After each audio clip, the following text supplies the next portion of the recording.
If you can give me 10 minutes of your time, I'll give you every single BMW model sold in 2026 that carries a great B58 engine. Whoa. From the most expensive down to the least expensive. Let's get into it now. The first vehicle you can find the B58 is the BMW X7 xDrive 40i. Features the B58, made it up to the ZF 8-speed automatic, which coincidentally is also one of the best automatic transmissions in the industry. It has a 3-liter turbocharged inline 6, which you're all very well aware of, that produces 375 horsepower. The X7 does start at around $85,000, and you can check the boxes. We'll quickly escalate that price tag. And unfortunately, there have been some recalls, and there have been a few complaints related to the xDrive and the transfer case issues, which seem to be popping up from time to time, as well as we all hear about the infamous oil filter housing issue where they crack, split, and potentially blend coolant and oil together, or just leak the fluids altogether. Generally speaking, most of these engines, the B58, which is a twin-scroll single-turbo engine, 3-liter displacement, will get you hundreds of thousands of miles in relative ease. As a matter of fact, Toyota does feature that same engine in their Toyota Supra, which is also an inline, and they want it to feel much like the 2JZ from way back in the early 90s. That being said, the X7 does have a couple of recalls. There's a recall, and it's essentially the windshield sealing recall. There's also another one related to the passenger airbag deployment. Both of those can be found on NHTSA. And ultimately, the X7 is a big 3-row SUV. Sure, it's a little extra wear and tear on the brakes, suspension, because of the sheer girth and magnitude, but it's a good-looking vehicle. The next one in line is the BMW X5. I love the X5. Good mid-size SUV. It feels bigger on the inside than it does looking from the outside. But the X5, specifically with the xDrive 40i, get away from the 5.0, because the 5.0 gives you the N63 and the twin-turbo V8, and we know there's a lot of problems. Brother, what's that? This vehicle, the X5, also has the same B58, which produces 375 horsepower in that state of tune. These stick around $70,600. And you know what? There are some recalls, again, related to the water ingress and water sealing issue related to the windshield, not totally keeping the moisture out. And again, similar issue with the passenger airbag deployment problem that you're hearing about. And also further issues to the B58. You find somewhere in that 70, 80, 90,000 miles, you might start to find the odd coolant leak, the odd pipe you might have to replace, water pump, thermostat may leak down a little bit. Generally, keep an eye on your fuel consumption, oil consumption, and coolant consumption. They should all be very sturdy, and you shouldn't have to add any fluid. Generally speaking, these engines don't burn any oil, and if they're going through oil, one of the first places I would look is the oil filter housing. The next model is the X3 M40i xDrive. Now, this has been updated, has more of a clamshell hood. Some people love this style, some people not as much, but fundamentally, engine is amazing, and it's made it up to the ZF 8-speed automatic as well. It does come baseline with the xDrive, and it gives you the all-wheel drive with that. This does come with the same B58 3-liter inline 6 turbocharged engine, again, twin scroll, but at $65,000, it represents a lot of bang for buck. There's no real specific NHTSA recall specifically on that vehicle. But as I can say, because it's fairly new and it's an overhaul and a redesign on that platform, I would expect and anticipate there may be something creeping in. A lot of these vehicles seem to see issues with window regulators, and sometimes there's issues with some of the electronics and the tech, and we know the redesigned X3 has a lot of upgraded tech. Some customers have complained about fragility in the components inside, and the buttons don't feel necessarily of the best quality. Fundamentally, the drivetrain is sound. The next vehicle you can find in BMW's world that carries the B58 is the Z4 M40i. The B58 3-liter inline 6 turbocharged engine with the 8-speed automatic transmission is still a nice combination, but with the Z4, it's a beautiful little hot convertible, much vastly improved from the older Z3s,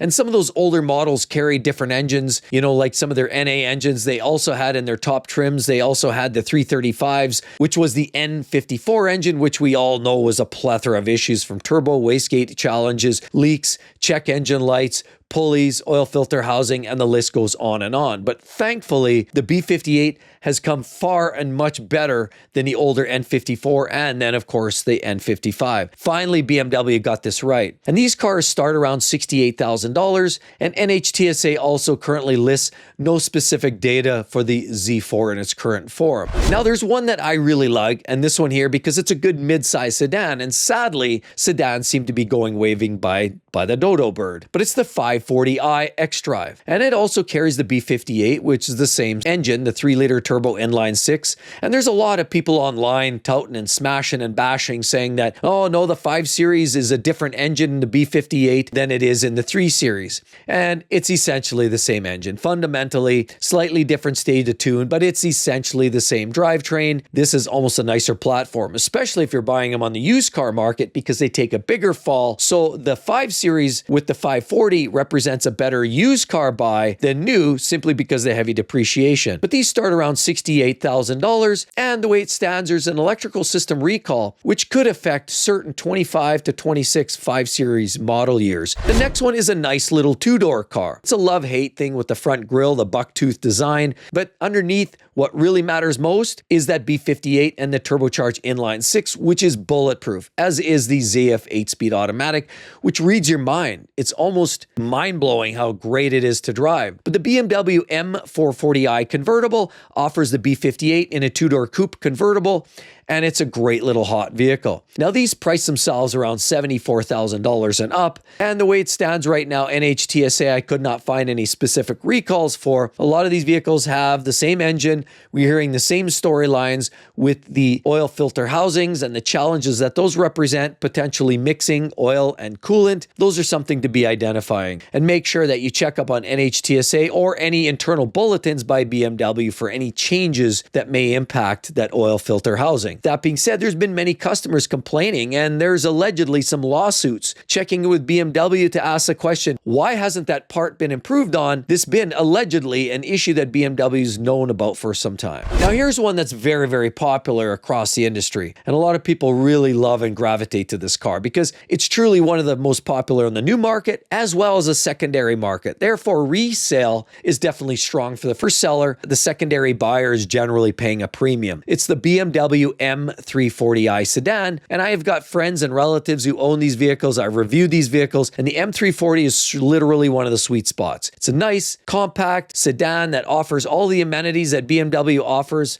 from great technology, has all of the nice fit and finish. The seats are nicely done, gives you heads-up display and some features and upgrades. It has the all-wheel drive system as available upgrade, and it's rear-wheel drive predominantly, meaning it's going to drive like a sports car, but you can haul your buddies around with it. These feature also the B58 with 3-liter inline 6 turbo. They start around $62,000, but buyer beware, if you're looking on the used market, you're going to pay 60 grand for a car that's already 3 or 4 years or 5 years old. Now, know this, NHTSA is also not suggesting there's any significant recalls for this car outstanding yet. Watch out for the oil filter housing. Make sure when you're looking even on a used car market for one of these down the road, check for any of that water, that white speckle splatter under the hood that could represent a little bit of coolant flashing around, and that's not uncommon with those snap together fittings that a lot of these BMWs offer up. The plastic, they're nice to assemble, but they're not so nice to replace because they get very, very costly. But that being said, this is one of their best sweet spots, most tunable cars, and certainly one of the strongest on the secondary market. The true BMW enthusiasts really do gravitate to the M340i. I say it stands alone on its own simply because you have the option of all-wheel drive where a regular M3. Now they finally do in certain features with a manual gearbox,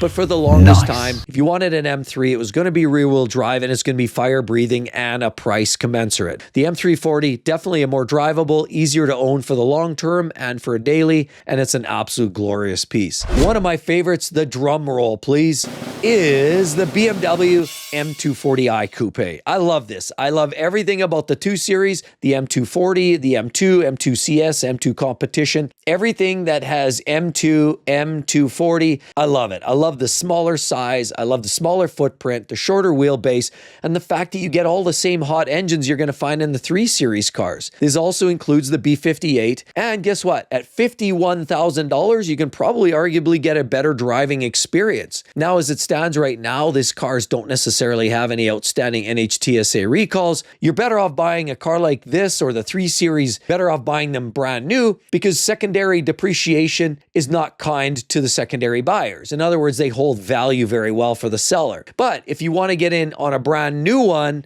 these are the cars to go. If you want to get into a used BMW, the 5 Series and the X5 represent the best bang for buck. You're going to save a ton of money and still get that glorious B58. Just make sure you do a great PPI inspection inspection and make sure you're looking for coolant leaks, and make sure that you don't have that milky look in your coolant, because that would indicate that you've got crossover oil into your antifreeze. All that being said, these are some of the BMW's best engines they've ever produced, and honestly, probably the industry-wide best luxury car engine that you're going to find. With all of that said, right there, I'm going to share more on the only BMWs that are good for 250,000 miles, and hey, maybe you're thinking something more Lexus.